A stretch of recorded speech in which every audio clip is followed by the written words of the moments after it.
नमस्कार। देश काल में आपका स्वागत है। मैं हूं मुकेश कुमार। दोस्तों, चुनाव आयोग ने एक और विवाद खड़ा कर दिया है और उसने जो नया विवाद खड़ा किया है उससे एक बार फिर साबित होने लगा है कि चुनाव आयोग दरअसल बिहार में बीजेपी के लिए ज़मीन तैयार करने का काम कर रहा है, बीजेपी को चुनाव जिताने के लिए काम कर रहा है।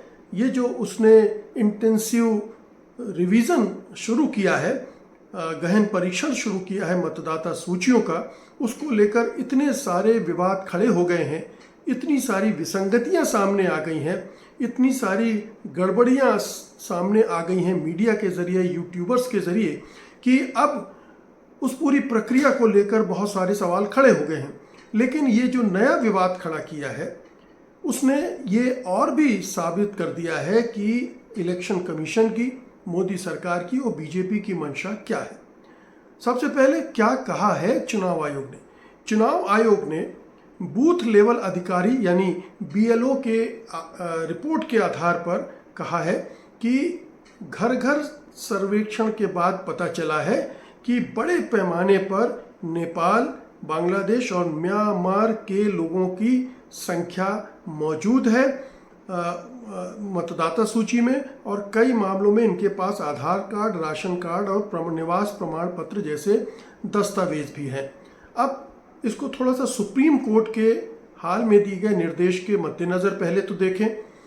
सुप्रीम कोर्ट ने कहा था कि चुनाव आयोग के पास ये अधिकार नहीं है कि वो किसी की नागरिकता का परीक्षण करे, उसकी पहचान करे और तय करे कि वो नागरिक है या नहीं।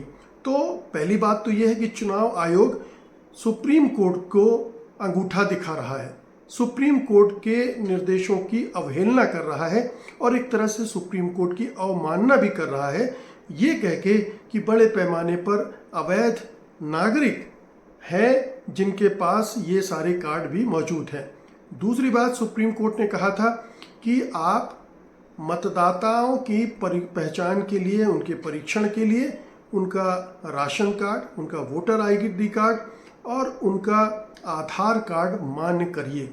अब इस बारे में इलेक्शन कमीशन पिछले 2-3 दिन से खामोश है। उसने अभी तक कोई निर्देश इस बाबत जारी नहीं किया है। बीएलओस के लिए जो ये इस काम में लगे हुए इंटेंसिव रिवीजन के काम में, उनको कोई नहीं दिया। इस मामले में चुनाव आयोग की चुप्पी अब ये भी बताती है कि चुनाव आयोग किस तरह से सुप्रीम कोर्ट को धता बता रहा है और सुप्रीम कोर्ट के निर्देशों का पालन नहीं कर रहा है और मनमानी करने पर आमादा है। तो सवाल उठता है कि इसने अभी जो अवैध नागरिकों की या अवैध मतदाताओं की बात कही है, वो क्यों कही है और क्या वजह है कि वो जो कह रहा है, जो उसने जो कहा है, जो दावा किया है, वो दावा बीजेपी के नेताओं के दावों से क्यों मिलता जुलता है? क्या वो बीजेपी का अघोषित प्रवक्ता बन गया है या बीजेपी जो कुछ कहेगी उसको जस्टिफाई करने का काम इलेक्शन कमीशन का है? ये दोनों आपस में मिलजुल कर काम क्यों कर रहे हैं? जब चुनाव आयोग की कोई आलोचना होती है तो बीजेपी उसको डिफेंड करने के लिए क्यों खड़ी हो जाती है, और जो चुनाव आयोग कह रहा है या कर रहा है उसको सब सही साबित करने पर क्यों आमादा हो जाती है? और बीजेपी जो कुछ कहती है, बीजेपी जो दावे करती है, उसको चुनाव आयोग अपनी तरफ से पुष्टि क्यों देने लगता है, उसकी पुष्टि क्यों करने लगता है? ये दोनों की मिली भगत, दोनों की जुगलबंदी इस मामले में भी साफ हो रही है, जिसमें वो ये दावा कर रहा है कि विदेशी नागरिकों की बात है।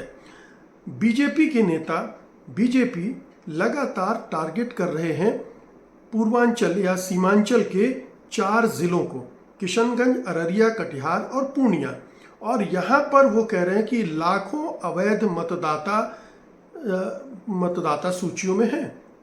अब लाखों अवैध मतदाता इन सूचियों में कैसे हैं, इसको लेकर अभी हम बात करेंगे। लेकिन मुख्य रूप से ये भारतीय जनता पार्टी ने उठाया। बीजेपी के नेता, बिहार के उप मुख्यमंत्री सम्राट चौधरी ने ये दावा किया है कि बांग्लादेशी और रोहिंग्या घुसपैठियों की मौजूदगी है वोटर लिस्ट में, और इसका विरोध महागठबंधन के तमाम दलों ने कहा है। राष्ट्रीय जनता दल, कांग्रेस, सब ने इसका विरोध किया है और तेजस्वी यादव समेत कांग्रेस के नेता भी खुलकर बोले हैं। अब सवाल उठता है कि अगर इलेक्शन कमीशन ने ये कहा है, चलिए बीजेपी तो एक पॉलिटिकल पार्टी है, वो इस तरह के मुद्दे को उठाती रही है, उठाती रहेगी, उसका एक मकसद है, इसका प्रोपेगेंडा का मकसद है कि वो इन सीमांचल के इलाकों में पोलराइजेशन करना चाहती है घुसपैठियों के मुद्दा उठाकर, ताकि उस इलाके में जो उसे सीट नहीं मिलती हैं वो अगर अच्छे से पोलराइजेशन हो जाए तो उसकी झोली में कुछ सीटें आ सकती हैं। इन 4 जिलों में कुल 24 सीटें हैं, आपको बता दूं 24 सीटें हैं, और जिनमें बीजेपी के हाथ कुछ नहीं लगता है। और इन ज़िलों में, इसका मैं ब्यौरा आपको बाद में दूंगा भी, कि ये जो दावा किया गया बीजेपी की तरफ से कि इन ज़िलों में, जैसे किशनगंज में 105.16% आधार कार्डों की संख्या है, जब मतलब ये ज़्यादा है, जितने होने चाहिए उससे ज़्यादा है। अररिया में 102.23% है, कटिहार में 101.92% है और पूर्णिया में 100.97% आधार कार्ड धारक हैं। और इसके आधार पर ये बीजेपी दावा कर रही है कि यहाँ पर घुसपैठिए हैं।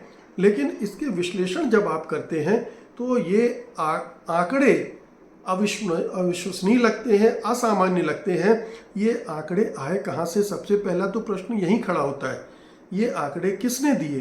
क्या ये सरकार ने गढ़े हैं? क्या बीजेपी ने गढ़े हैं? और सबसे बड़ी बात यह है कि आधार कार्ड नागरिकता का प्रमाण नहीं है और ये डेटा डुप्लीकेशन, माइग्रेशन और प्रशासनिक त्रुटियों का परिणाम भी हो सकता है। अगर इस डाटा को आप मान भी लें कि सही है तो ये डाटा गलत भी हो सकता है। डाटा अगर ये दिया जा रहा है तो जो डाटा है उसमें कई तरह की त्रुटियां हो सकती हैं, जिसकी वजह से इसे अवैध मतदाताओं के होने का सबूत नहीं माना जा सकता है। अब प्रश्न उठता है कि 2002 के बाद पंजीकृत मतदाताओं से दस्तावेज मांगकर वोटर लिस्ट की समीक्षा शुरू हो चुकी है और ये बार बार होती है। एक समरी रिवीजन भी हर 2 साल में हो जाता है। तो इस दौरान 2003 से 2025 के बीच में 5 लोकसभा के चुनाव और 5 विधानसभा के चुनाव हो चुके हैं। तो क्या इन सभी मतदाता सूचियों में ये घुसपैठिए थे? अगर थे तो चुनाव आयोग इसके लिए जिम्मेदार है। वो क्या कर रहा था इतने दिनों तक? आज उसे जब चुनाव नज़दीक आ गए बिहार में तो इसका ध्यान क्यों आ रहा है? ये बहुत बड़ा सवाल खड़ा होता है। तो जाहिर है कि ये इसका कोई एक एजेंडा होगा, एक कोई मकसद होगा और बीजेपी के प्रोपेगेंडा को आगे बढ़ाने की एक सोची समझी चाल भी होगी। सीमांचल में कुछ ये भी दावा किया गया है स्थानीय घटनाओं के आधार पर कि एक घुसपैठियों को गिरफ्तार किया गया है जो 2 बार वोटिंग कर चुका है।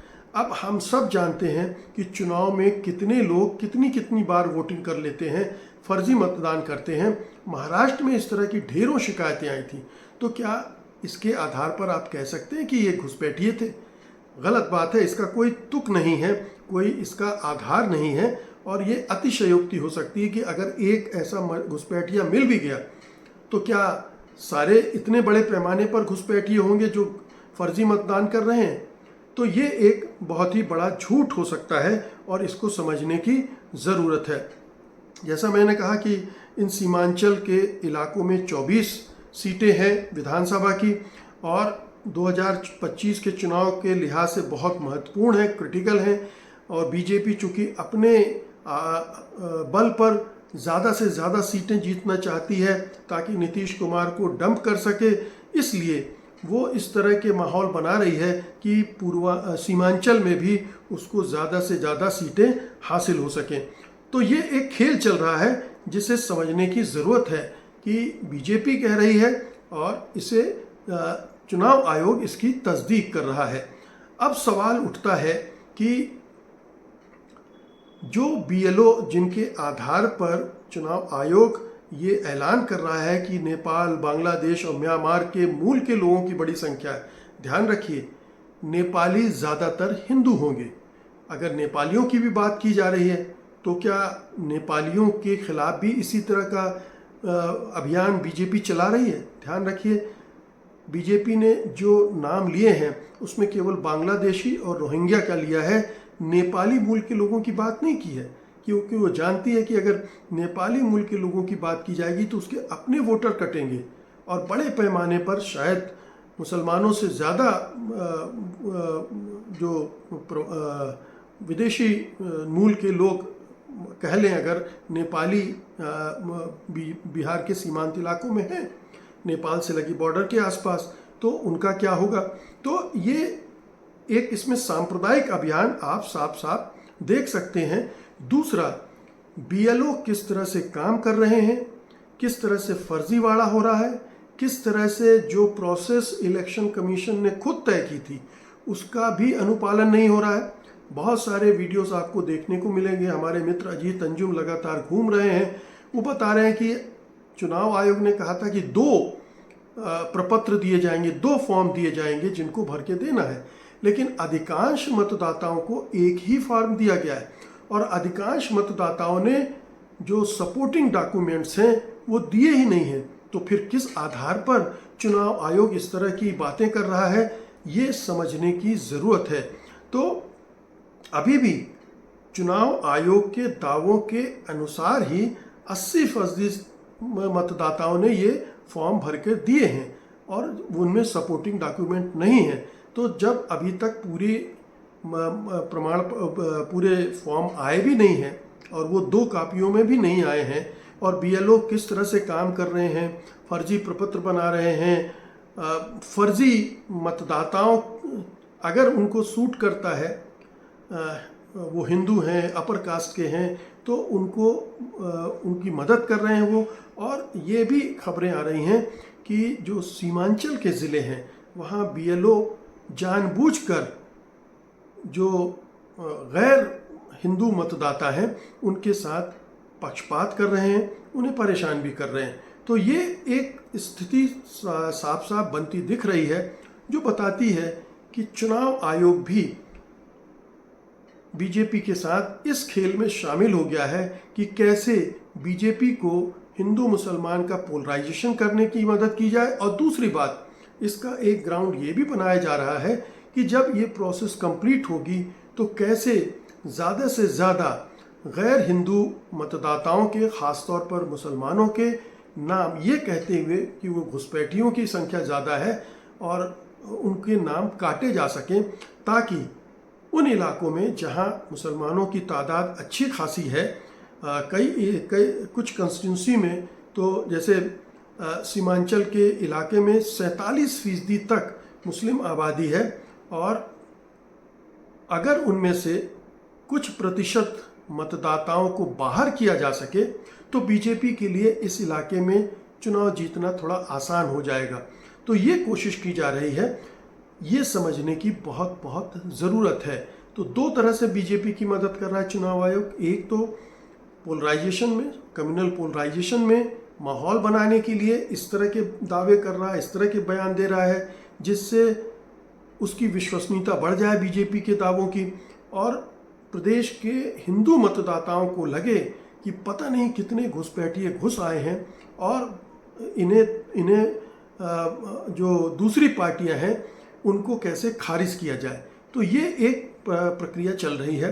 दूसरा, उसका उद्देश्य एक ये भी है कि कैसे मतदाता सूचियों से नाम हटाए जाएं जो वोट महागठबंधन का है, विपक्षी दलों का है, उनको कैसे कम किया जाए और इसी बहाने बहुत सारे फर्जी वोटरों को भी जोड़ा जाएगा। अब अभी हमने महाराष्ट्र में देखा किस तरह से चुनाव हुए, हरियाणा में देखा किस तरह से चुनाव हुए, और अब तो मध्य प्रदेश के भी बहुत सारे कंस्टिट्यूंसी से ऐसी रिपोर्ट्स आई हैं जहां एक एक घर में जहां 5-7 मेंबर हैं वहां 100 वोट रजिस्टर हैं उस घर के पते पर। तो वहाँ कितना बड़ा फर्जीवाड़ा हुआ होगा ये आप समझ सकते हैं। तो बहुत सारे सवाल चुनाव आयोग की मंशा पर, चुनाव आयोग के एजेंडे पर उठने नहीं लगे हैं, बल्कि आप कहना चाहिए कि उस एजेंडे पर, उस साजिश पर भरोसा भी होने लगा है कि चुनाव आयोग कर क्या रहा है, उसका इरादा क्या है और वो बीजेपी और मोदी सरकार की किस तरह से मदद कर रहा है। ये बहुत ख़तरनाक है हमारी डेमोक्रेसी के लिए। डेमोक्रेसी पर भरोसा बने रहे, इसके लिए पहले ही इलेक्टोरल प्रोसेस से हमारी बड़ी आबादी का मोह भंग हो चुका है। बड़े पैमाने पर लोग समझ चुके हैं कि 2014 के बाद जितने भी इलेक्शन हुए हैं उसमें फर्जीवाड़ा हुआ है, और ये फर्जीवाड़ा मोदी सरकार ने चुनाव आयोग के साथ मिलकर प्रदेश दर प्रदेश किया है। जहां वो चाहा है वहां उसने जीत हासिल की है। और जो बड़े इलेक्शन हुए हैं, यानी लोकसभा के इलेक्शन हुए 2019 और 2024 के, उनमें भी ये चुनाव मतदाता सूचियों के ज़रिए प्रभावित किए गए हैं। उनके ज़रिए चुनाव की ज़्यादा से ज़्यादा सीटें जीतने की कोशिश की गई है। और 2024 में कहा जाता है कि कम से कम 50-60 सीटों पर यह खेल हुआ है। अगर वो ना होता तो आज केंद्र में बीजेपी और मोदी की सरकार न बनती। वैसे भी वो 303 से गिरकर 240 पर आ गई थी।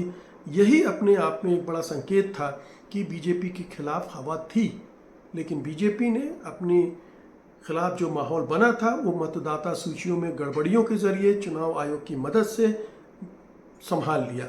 और फिर हमने बाद के इन चुनावों में देखा, और बिहार के चुनाव में ये बहुत बड़ा खतरा मंडरा रहा है। सावधान रहने की ज़रूरत है, चुनाव आयोग पर गहरी नज़र रखने की ज़रूरत है, बिहार के मतदाताओं को जागरूक होने की ज़रूरत है, और बीएलओ जो खेल कर रहे हैं उस खेल को भी समझने की ज़रूरत है, एक्सपोज करने की ज़रूरत है, ताकि चुनाव निष्पक्ष हो सकें, निर्भय हो सकें, और वो जनता की जो आकांक्षा है, जनता जो चाहती है, उस तरह की सरकार प्रदेश में बन सके।